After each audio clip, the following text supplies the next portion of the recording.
Good morning, good afternoon, good evening. I'm Chris O'Connor, the editor-in-chief of JACC Heart Failure, and I'm here to host our monthly JACC Heart Failure Virtual Journal Club.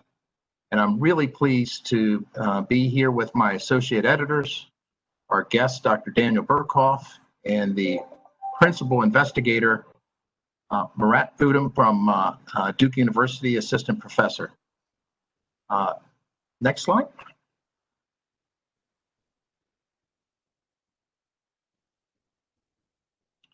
Today we're going to have a brief introduction of the journal, and then we're going to jump right into the paper and hear from the principal investigator on this very exciting approach of Splanchnic Nerve Block in the treatment of heart failure, potential new therapy.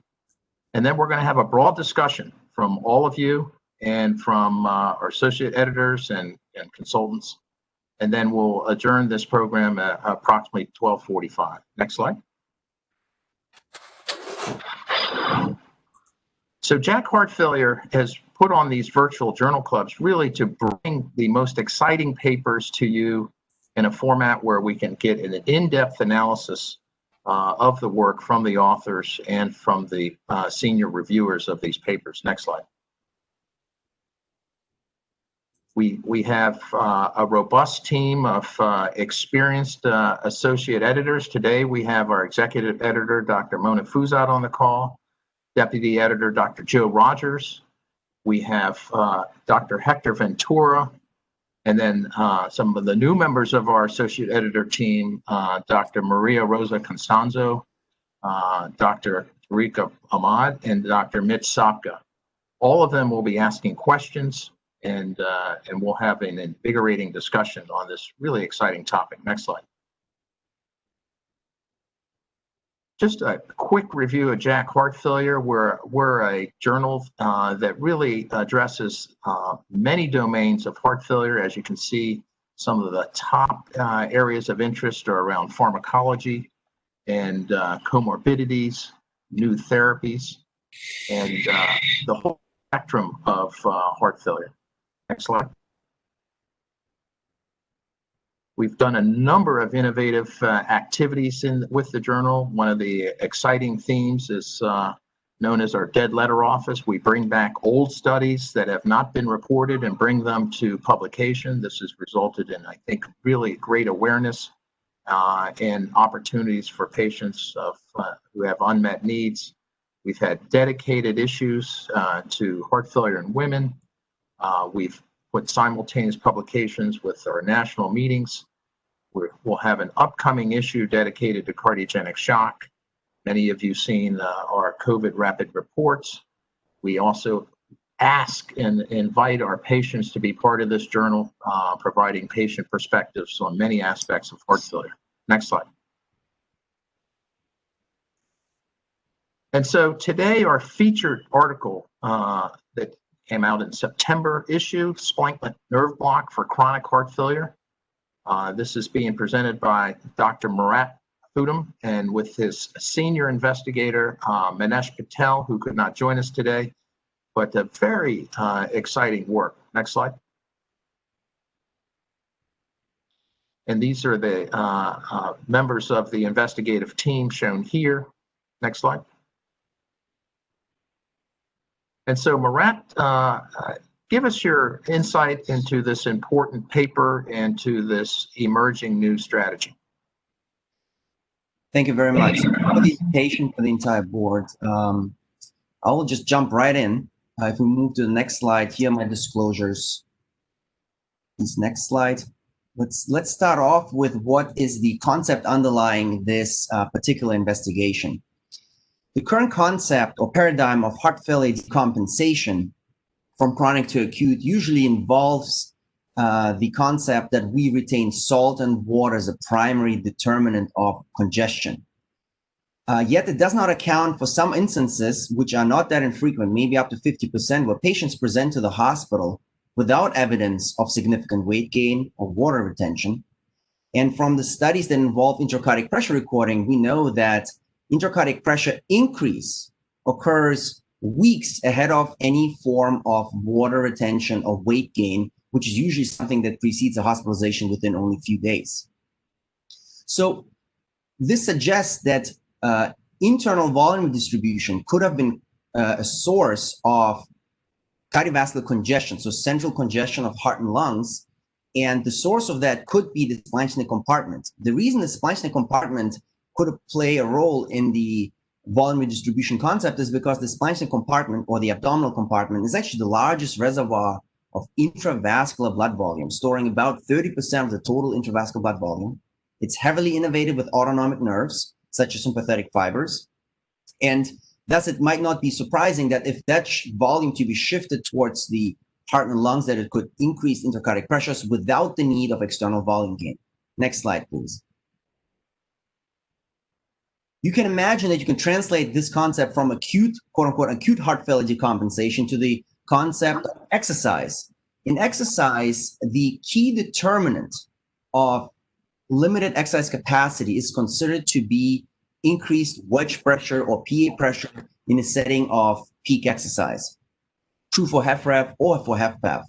And while there are 20, 30 reasons you could name while that is the case, there's evidence that is accumulating that a lot of this pressure elevation, wedge pressure elevation, could be driven by actual volume shifts as opposed to just afterloads or intrinsic cardiac stiffness. And some of that work was pioneered by Burkhoff in the 90s.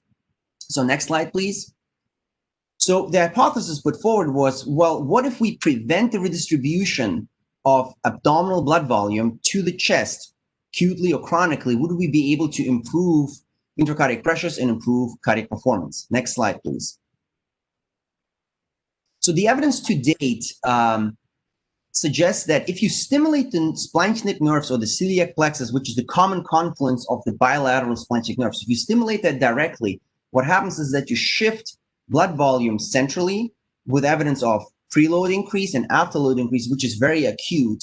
Within 30 seconds of stimulation pulse, it peaks and then goes down over a minute. This has been done in healthy adults. Next slide, please. And a study that followed that was what I call the Splanchnic HF1 study, where we took 11 patients with decompensated heart failure were hospitalized here due to block the nerve acutely with a short-term agent, lidocaine, and watch what happened to their preload and afterload with a wedge pressure recording and a PA pressure recording. We saw there was a temporal shift of blood volume, which represented itself in a reduction of intracardiac filling pressures. Next slide. And as in reverse, this resulted in a temporary increase of the cardiac index. Not surprisingly, this was not merely a preload reduction, as seen in RA and PA pressure reduction, but also an afterload reduction, as seen here in the arterial pressure block. Okay, next slide, please. So this eventually led then to Splanchnic HF2, where now we moved on and moved to patients with chronic ambulatory heart failure. Those were advanced heart failure patients undergoing transplant evaluation at Duke. They were referred to the cath lab for invasive cardiopulmonary exercise testing, here depicted on the left side. Those patients were about 50-50 men and women. They had mixed cardiomyopathy in most cases. They had a significant comorbid burden. All of them had an ICD in place because all of them had HFrEF at some point. Only one patient had recovered. Ejection fraction was around 40 to 45%. They were obese and had an elevated NT-proBNP in all cases. Next slide, please. So what we have done is, here we performed the Splanchnic nerve block using ropivacaine, which introduces a 24-hour blockade of the nerve that allowed us to exercise the patient first, then we did the block, and repeated the exercise after about a 1-hour break so the patient can take a breather. And what we found here in red is post-block, and in blue pre-block pressures. We found that there was a reduction in right atrial and mean arterial pressure, and the protocol included legs down recording, legs up on the bike, 20 watts till we reach steady state, peak, and then recovery values. We found that not only at rest there was a reduction in right and left-sided pressures, but also with legs up and with exercise, resulting in a significant drop in wedge pressure, primarily, which was our primary endpoint here, and a marginal decrease only at peak exercise, an improvement in cardiac index in reverse. So that was sort of the main goal of our study, to show that we can improve exercise-induced pressures. Next slide, please.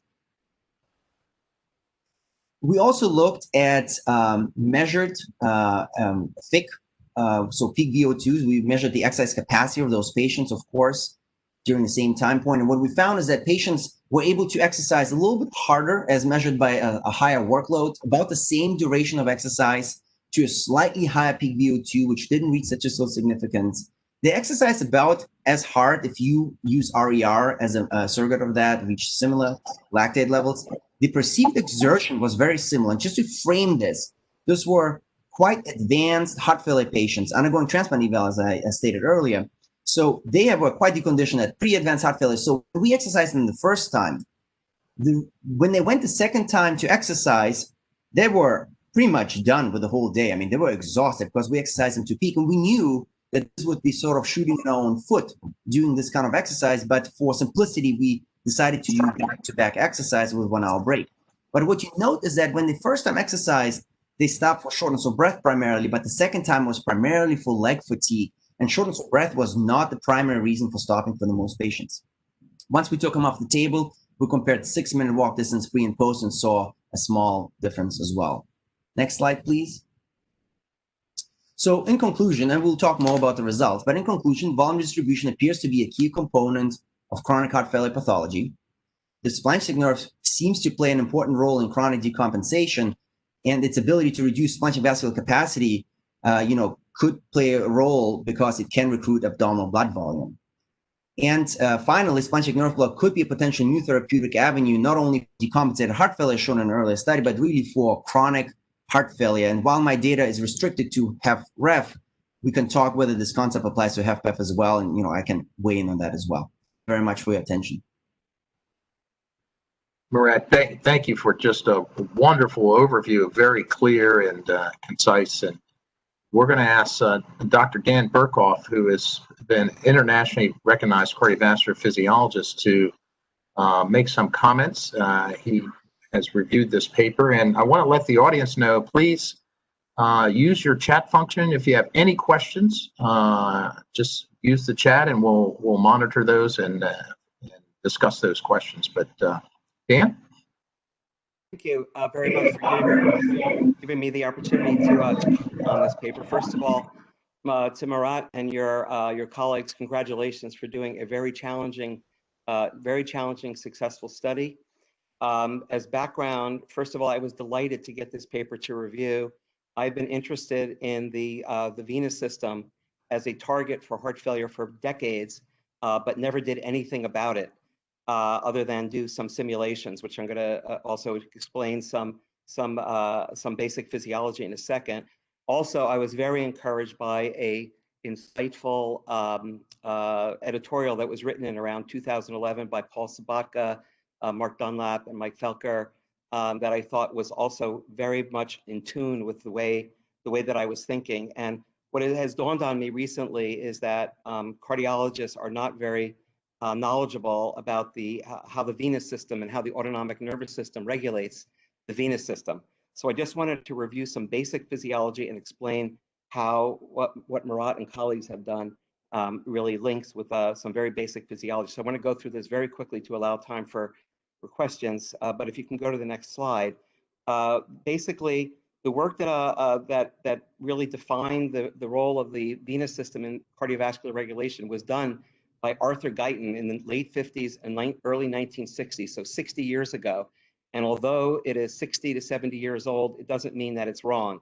It is really, a lot of this is forgotten, not taught in medical school anymore, but it's really critical. He studied the relationship between blood volume and what's called mean circulatory filling pressure.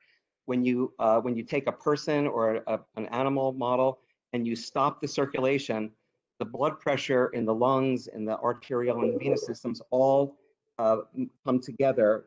They all converge to a common value, and that is called the mean circulatory filling pressure. And if you then vary the total blood volume, basically what you're studying is the compliance of the vascular system, and you come up with this nonlinear curve that you see schematized here. Next slide. So this is a nonlinear curve. The normal blood volume, say, is around 5 liters, and the normal mean circulatory filling pressure is around is about 10 millimeters of mercury. Next slide. So to make this conceptually a little bit easier, What was done was basically take this nonlinear curve and linearize it to a volume axis intercept, if you can click forward. And this intercept is called the unstressed blood volume.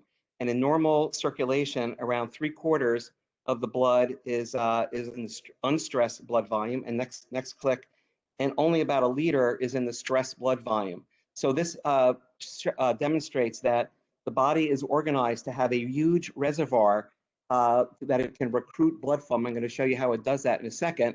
And teleologically, we believe this evolved so that animals could deal with acute blood loss. For one thing, it's basically a very potent way to induce autotransfusion, and also to deal with the fight or flight reflex, which allows recruitment of volume to increase preload, therefore increase cardiac output. Next slide.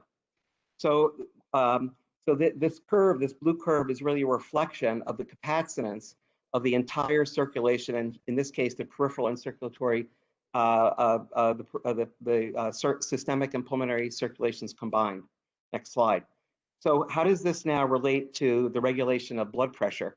So on the right side here, you see that this is also another classic slide from Guyton's work. When the flow is 0, when there's no cardiac output, your pressure in the central vein and your mean arterial pressure are at the mean circulatory filling pressure. If you just click one more time, that is your mean circulatory filling pressure. As you start the heart and the heart generates more flow, the CVP goes down and the mean arterial pressure goes up. So this is the concept of venous return, cardiac output and venous return matching that Guyton promoted a long time ago. Next slide. Now, what happens when when the autonomic nervous system is activated, as in either hemorrhage or exercise? The autonomic nervous is activated, and there is a shift of this curve to the left. Next click. And basically, next click, what happens is again, looking at the linearized portion of this, they're pretty much parallel. So the compliance, which is the slope of that line, doesn't really change much.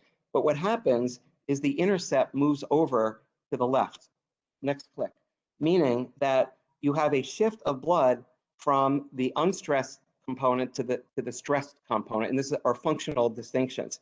But the real cool thing about the way the system is organized is that for a relatively small shift from the perspective of unstressed blood volume, here we've had a 50 ml shift, which is an only 18% reduction in the unstressed volume. That is a 75% increase in the stressed blood volume. So the venous system has, in this manner, has a very potent control over the stressed blood volume by having this normal distribution in favor that is markedly in favor of the unstressed blood volume. So next click. That means at a constant blood volume, which is what occurs in the setting of exercise, your mean circulatory filling pressure increases a huge amount. Next click. So for the same blood volume, for a very small shift of the unstressed blood volume, you go from a circulatory filling pressure of 10 to over 20 millimeters of mercury. So what does that mean? Next click. What that means on this curve is, next click, your your mean circulatory filling pressure is now, instead of 10, is over 20. And that means that at any flow, your CVP is much higher than it was at the lower stress blood volume. Now here I've just shown the results from Guyton, where he did not separate the central and the systemic circulations, but the same concept applies to the systemic and the pulmonary circuits together. So one of the points I want to make is that when you see a situation where you think that the total blood volume has not changed, and you see both CVP and wedge go up, like Marat showed during exercise in the HFrEF population, that really is, in the end, I think, an indication that above and beyond all other factors that may be in play, you're increasing your mean circulatory filling pressure, and it's a result of venoconstriction. The question was raised about HFrEF, HFpEF. This same phenomenon is present in HFpEF, and at least I believe is playing a major role in the elevation of wedge pressure during exercise in HFpEF. And don't forget, and many people have published on this, that in HFpEF, not only does wedge pressure go up dramatically and quickly during exercise, but also CVP. And I believe that really the only explanation that can describe the magnitude and the speed with which that goes up is this venoconstriction and this shift from stress to unstressed volume. And this is really the mechanism which Murat's therapy, I think, is targeting. By blocking the splanchnic nerve, he's shifting this curve back to the right, and the whole set point of the cardiovascular system pressures is being reduced. So that's an overview of my thoughts and why I was so excited about this paper. And I think the venous system is pretty much an unexplored area for therapy for heart failure, and I'm just so delighted to read this paper. Well, Dan, thank you for a terrific explanation. We don't think about this every day, and this is certainly a new area. So thanks for that deep understanding. Let's open it up for some questions, and then Murat, maybe we'll get into some of your backup discussions. A number of people. I'm glad to see Daniel, like that. Paul Sabata is on the call, and he's weighed in, so say hi to him, and he's provided us with some additional references. And we have Lothar Rosik from Germany listening in, and he asked the question, Murat, what about hemoglobin? What do we know about, is there a decrease in hemoglobin in these patients? Exercise is a hemoconcentration. So people have an elevation with exercise hemoglobin. So the hemoglobin elevates with the exercise, but I haven't actually compared pre to post, but I can get back to that, to you both. I actually haven't looked at that. It's a good question. And a number of AEs have questions. Let me start with Dr. Rogers, who spends a lot of time thinking about the physiology of these advanced heart failure patients. This is a sick cohort. I mean, you had an NT-proBNP of over 2,000 and peak VO2 of 9. Sick, Joe. What do you think of this therapy in these patients? Yeah, Chris, thanks for asking. I hope my audio is okay. And just as a complete disclosure to the people on this webinar, I was a co-author on the paper. But I agree with your observation. This is a group that largely was being referred for consideration for transplant, and I think both their exercise performance and their hemodynamics support that kind of patient population with very advanced heart failure. I wanted to ask Murat a quick question about the fundamental observation of the splanchnic vasculature as an important reservoir for volume. And I want to ask the question in clinical context. So often when we go in and evaluate patients, we'll look at them, their neck veins won't necessarily be up, they won't have any peripheral edema, and what they say is, I hold all my fluid in my belly. Is this really the explanation for that very common observation that the patients are making, and we struggle mightily to confirm with some other kind of physical examination findings? Yeah, I think that's a great question that I hear again and again. I think we need to differentiate intravascular from extravascular volume. I think a lot of the congestion in the abdomen that patients report is due to high portal pressures, extravasation of fluid, ascites, gut edema. That is what people often consider their congestion, because the idea is that in a chronic or acute heart failure state, your splanchnic vasculature is actually constricted. So the volume in the splanchnic vasculature is not necessarily greater in a heart failure state.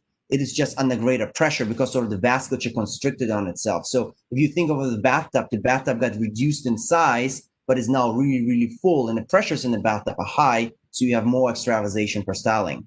So I think that's how I would think about it. So I wouldn't link those two things necessarily together.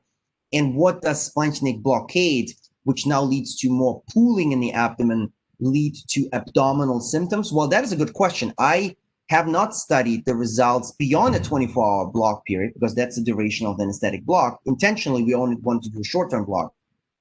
Having said that, there's an investigative group with Piotr Panikowski and Philip Malik out of Prague and Wrocław in Poland. They have done a surgical resection of the splanchnic nerve. So they went all in. You know, they can do things I cannot do at Duke because Dr. Rogers might have fired me if I would have done so. So they went all in. They cut the nerve on one side in patients with HFpEF. So a slightly different population, ambulatory HFpEF. They cut the nerve and they followed those patients for 12 months. And if you go all the way to the last slide on the backup slides, what they have remarkably found is that the hemodynamic results at baseline, and then this is it, at baseline and then 1 month, 3 months, and 12 months were actually very, very similar here shown for the wedge pressure, for the patients coming back for repeat evaluation. So the reduction in filling pressures and the ability to store away blood volume away from the chest was maintained throughout 12 months. So I think that is one important. There were no AEs as to the abdominal congestion. People didn't have diarrhea or constipation. That was not reported. So I think that is very reassuring. A second very important point to consider about the safety question. Well, you know, where does this idea of splanchnic intervention come from? Well, partially comes from the anesthesia and the GI cancer space. The anesthesiologists and the cancer surgeons have been blocking this nerve for 40 plus years because this nerve not only carries sympathetic fibers, but also pain fibers to the gut. So they have been performing surgical sympathectomy, aka GSN resection, greater splanchnic nerve or celiac resection, for patients with irresectable bowel cancer, such as duodenal or pancreatic cancer. And the most intriguing finding that they have is that then my most common quote-unquote side effect is that patients have orthostasis for about 24 to 48 hours, and then the system seems to equilibrate. And what they have done inadvertently, they preload patients with about 1 liter of saline, including here at my institutions that do those blocks for pain purposes. They give the patient lots and lots of IV volume, and then they block the nerve, and the patient's no longer orthostatic. So when I came across that, I was like, oh, wow, that is sort of inducing orthostasis. If you think about it, orthostasis means nothing else than underfilling of the central vasculature, particularly the venous side. So it's a preload reduction.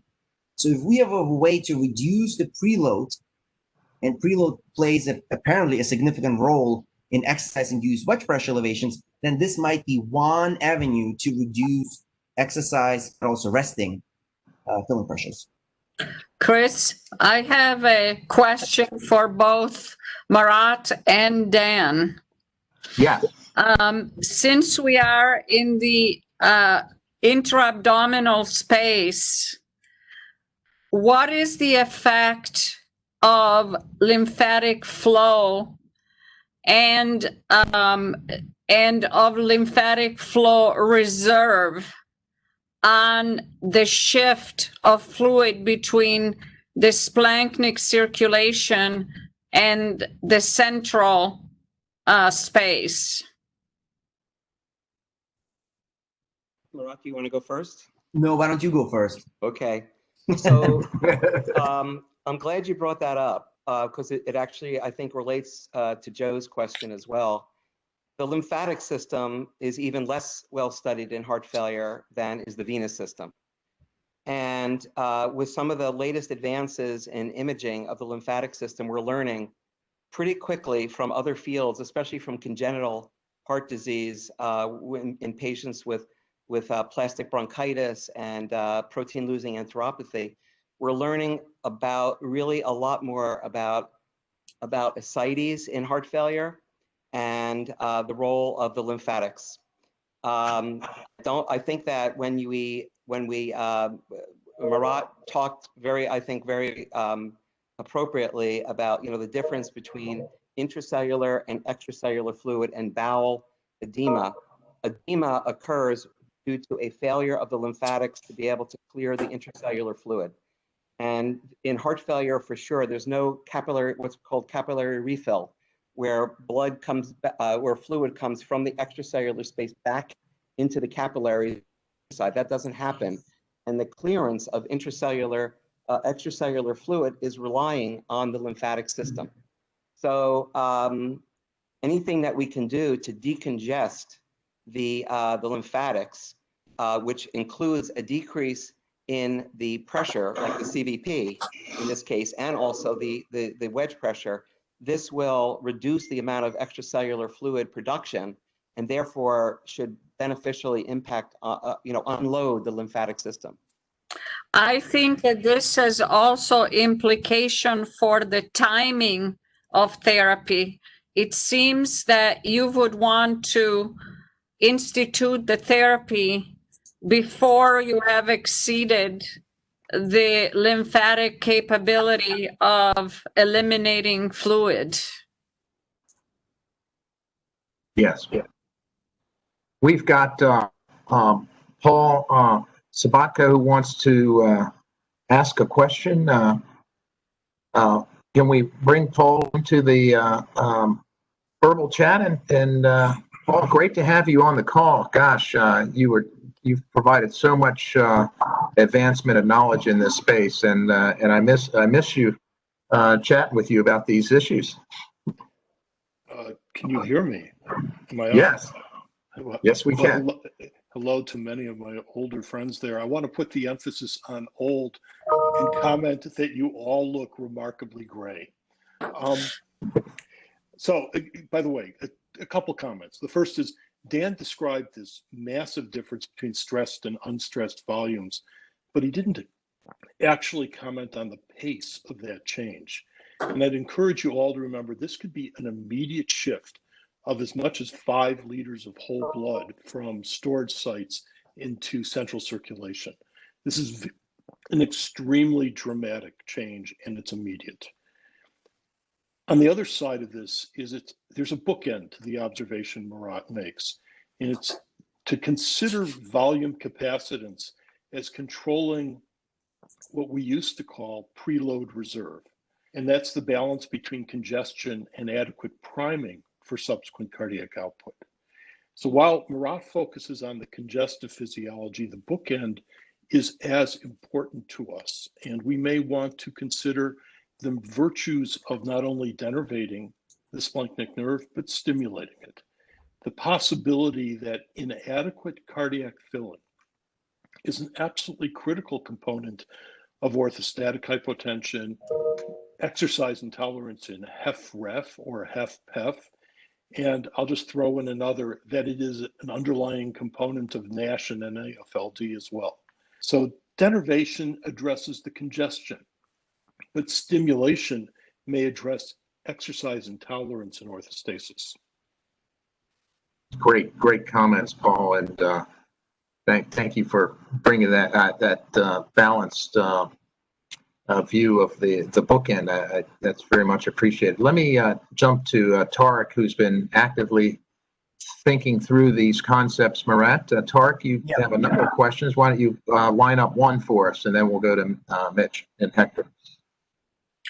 Murat, congratulations. You're one of the few and leading physiologists, very few cardiac physiologists around these days, and asking some very basic yet poorly understood questions about heart failure physiology.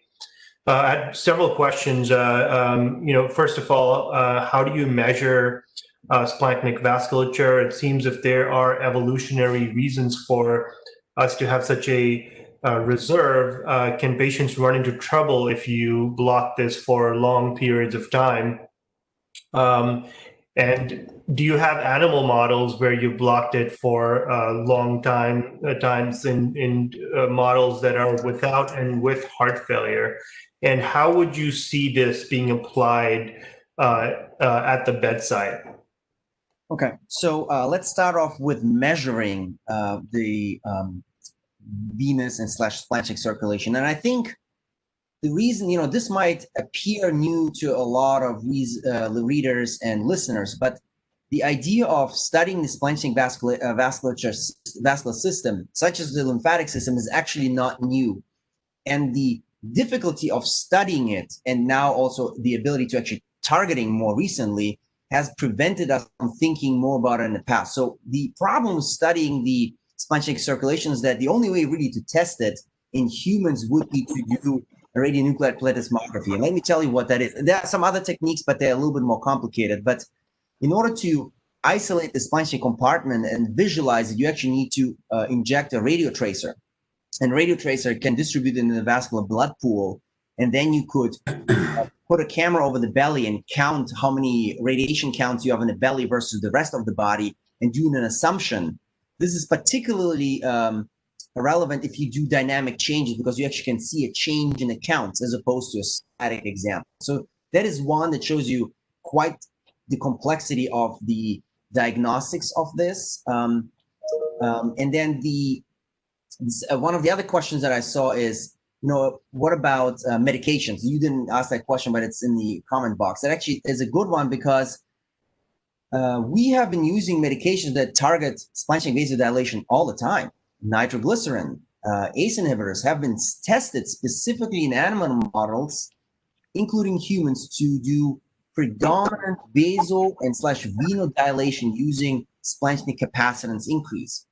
The problem with that is that in the heart failure space, those drugs are not selective to the splanchnic compartment, so they dilate every region, including the arterial tree, so you get systemic vasodilation. So coming to your last question, what could be a potential field? Why is this better than just blocking the sympathetic nervous system? Why is this better than just doing selective aggressive venodilation?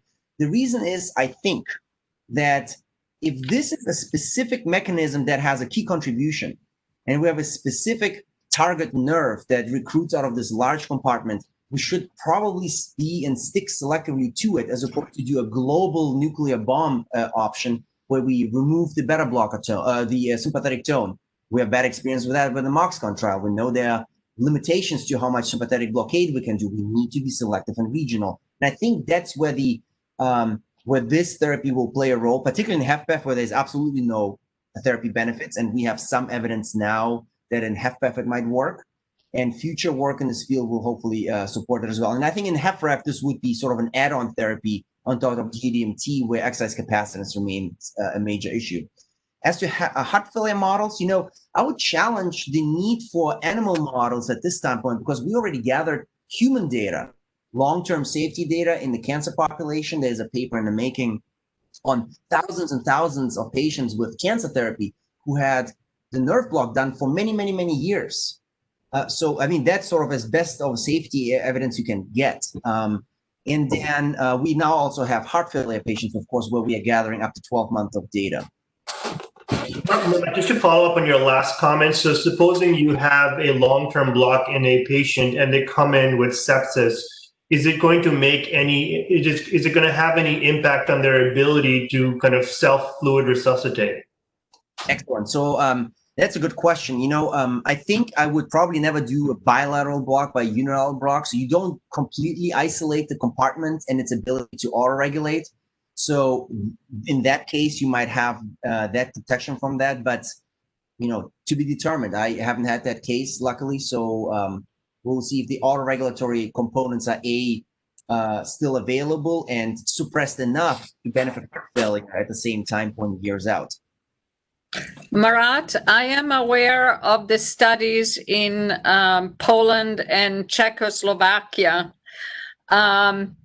So my question to you and for your audience is, why did you make your life more difficult by selecting FREF rather than selecting FPEF? And what was the rationale for that? Excellent question. By the way, can I ask whoever is doing the slides, can you go back a couple to the bottle image? I'll get back to it in a second. I'll let people in look at that. Yeah, just leave that. See, perfect. So the why HFrEF and not HFpEF? It actually was primarily the reason of access to patients. Those patients were already undergoing clinical evaluation using ICPX. I tell people I grew up poor, so I wanted to do the study as cheap as possible. So I used already clinical evaluation and piggybacked on it. And those patients were undergoing evaluation for transplant, so they had sort of this whole study garments lined up. And HFpEF patients are usually at Duke not undergoing that sort of thorough investigation, so it was harder to find those patients. But the protocol was written broadly. I included HFrEF and FPEF, but it ended up being majority HFrEF.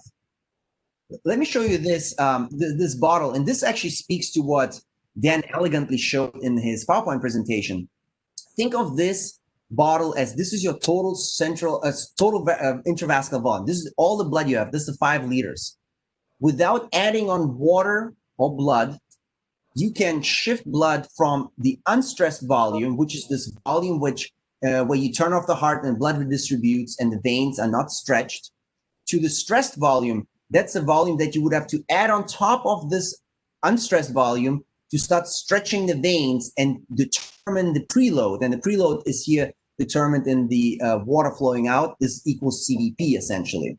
So as you can imagine that without the addition of external water, you can actually vasoconstrict the unstressed volume and just shift the volume to the stressed volume.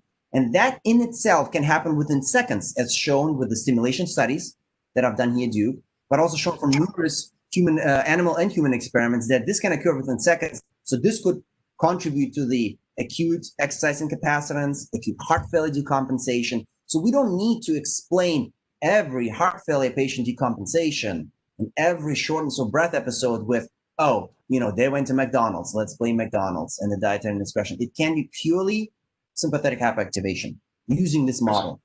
Chris, can I make a few very short comments? Is that okay? Go ahead. This very short comment. First of all, you know, I'm glad. First, congratulations, Marat. That's a very nice study, and I'm also congratulate you because you said that this is not a new concept. And for people that had to measure blood flow, I used to measure blood flow when I was a research fellow in the 1980s, and the literature in the 70s and in the 60s, it was full of people trying to figure out what the digoxin will do to the splanchnic blood flow. And as a matter of fact, you know, it didn't improve the vasoconstriction in the splanchnic blood flow, but improved peripheral resistance and so on. I mean, there are many papers in circulation. It's also nice to listen to them, but they've been papers back in the early 70s on this, and truthfully, the concept is tremendously important. And I want to give, you know, again, one more thing. I mean, JACC was talking about this in the 70s. There is a guy from Argentina, which I can't remember his name, who look at the cirrhotic patients. I'm looking at the vasoconstriction of the splanchnic blood flow that worked with Jay in Washington many years ago. So you know, the good news is there is always a recycling of things, some kind of way. And here we are back again with a very beautiful concept that we knew a long time ago. So I want to congratulate you. I thought it was great. And also listening to Dan is always simple, make it simple, because it is not an easy task, and Guyton back is also good. So thank you for doing this. Thanks, Hector. Let's ask Mitch Sopka what he's had some comments in his presentation. Mitch. Thank you, Marat, great work. So I want to be, you know, this is Journal Club. We're supposed to be a little critical of even good work. Let me push you a little on one of the details of your study, which is that all their heart failure medications were stopped prior to administering the Splanchnic Nerve Block. And so in a setting where the mechanism of action is due to sympathetic tone and, specialized constriction versus relaxation of blood vessels, in this, have you done work, or has the European group done work in the setting of using heart failure medical therapy? And is there the same effect if you have all our known heart failure medical therapies on top? Excellent question. So to the timeline, patients came in at 6 a.m., had their morning minutes held. So all of them were HFrEF therapies, beta blockers, and ACE in a greater 90% of cases. Held. The block was done around 10 a.m., and we were done with the second evaluation by 11:30. So the withdrawal of what would have been sympathetic blockers would have been short. And I argue that if at all, this would have exacerbated and made the effects of CSM blockade even less so impressive, because we would have a hyperactivation of the sympathetic tone, yet we were able to lower the blood pressure as the patients didn't have medications on board. So again, that was one of the things that we did against ourselves. And the reason we held the medications was because we knew that in the worst case scenario, we could have patients have orthostatic hypertension. If we are quote unquote too good in lowering the preload, patients might become orthostatic, RV failure, true vascular underfilling. And as a matter of fact, in the first 5 patients we did bilateral blockade, and 4 of them were orthostatic. So we actually halted our RB and switched to unilateral blockade only where orthostatic hypertension was no longer present. So that was the reason we held the medication, because we didn't want to exacerbate that state. But starting with the evening meds, patients started taking them. To the European study, they did it in HFpEF. You know, they had blood pressure medication management, but there was nothing specific that was held or not that I know of. I don't know the details of holding medications. This is a question for Marat, Dan, and Paul, if Paul is still around. I was looking at the hemodynamic changes that occurred with Splanchnic nerve blockade. And I was wondering if you are anticipating that prolonged ablation of the splenic nerve or blockade will ultimately have effects on cardiac mass, especially in FPEF patients. Interesting. Yes. So, you know, I haven't done HFpEF, but with the European colleagues, they did actually see a reduction in total cardiac mass at 6 months follow-up. So indeed, they did see a remodeling once the heart sort of was decongested, and also, of course, less afterload and not just preload. So yes, this is very much possible that once you unload the heart, maybe not very unlikely from an LVAD therapy, of course, much less invasive, that you have some form of beneficial unloading. If you go to previous slides, go one up. I have just one up again. So these are echocardiographic parameters, and you might find this interesting, particular to your question. These are acute changes that we observed. And if you will look, first of all, we essentially had no changes in biomarkers, acute pre to post, within few hours. And we had actually no changes in echocardiographic parameters. Diastolic parameters didn't change significantly, were trending. LVEF didn't change significantly, they were trending maybe. But the one parameter that changed in both studies, in the acute heart failure study and in the chronic heart failure study, was a reduction in LA volume. And that was seen within an hour. And that sort of represents an LA volume effect. But you can imagine that if you have a LA volume reduction effect that's chronic, you will have some positive remodeling that could occur in patients that have the therapy sort of blocked in for years to go. Dr. Fuzat, you've been monitoring the chat and also have thought about this in the context of what next studies might need to be done from a regulatory standpoint. What are your thoughts, or would you like to describe one of the comments in the chat?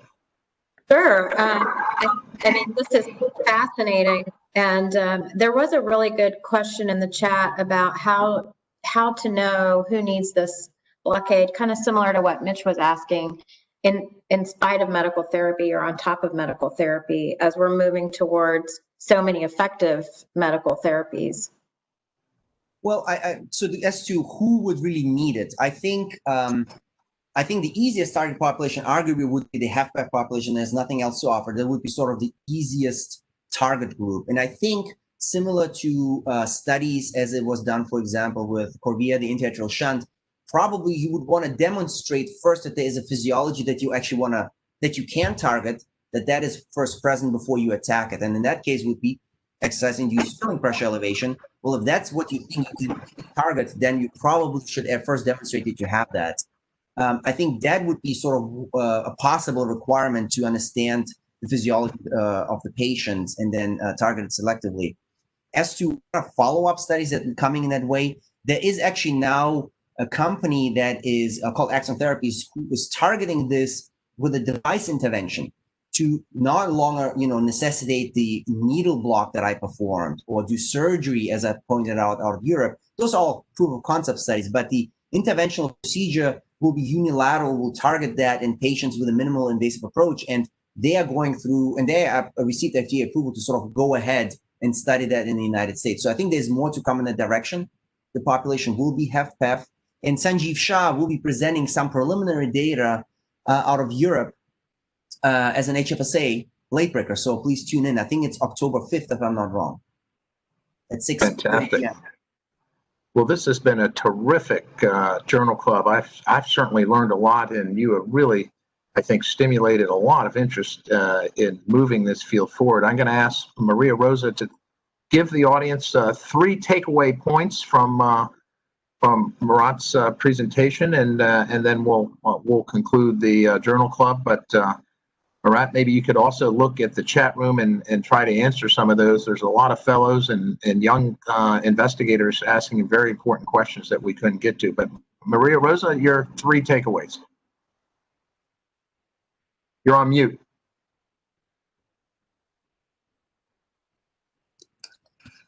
Number 1 takeaway is that everyone should go back to physiology and understand physiology if we want to make through progress in the area of heart failure. And the older studies that were mentioned were extremely well done, and they're extremely inspiring.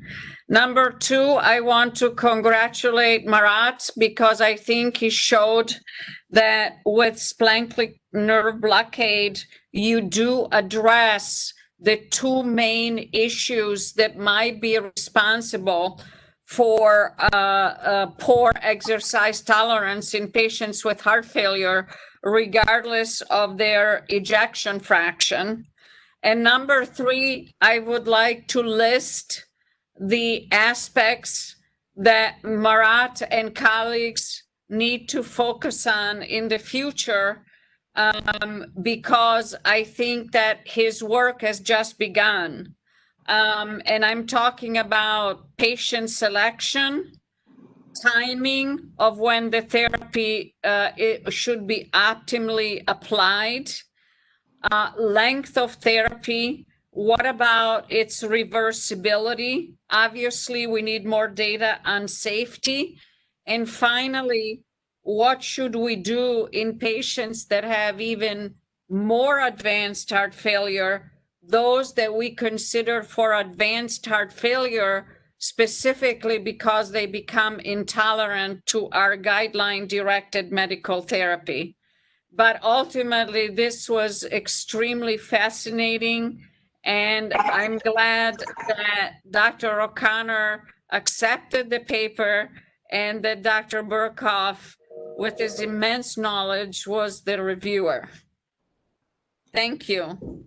Well, Murat, again, and Dan and my colleagues as associate editors, thank you very much. And all of you in the audience, investigators, clinicians, patients, we thank you to joining the JACC Heart Failure Virtual Journal Club, and we'll look forward to seeing you next month with another very exciting session. So thank you all and have a great day. Thank you.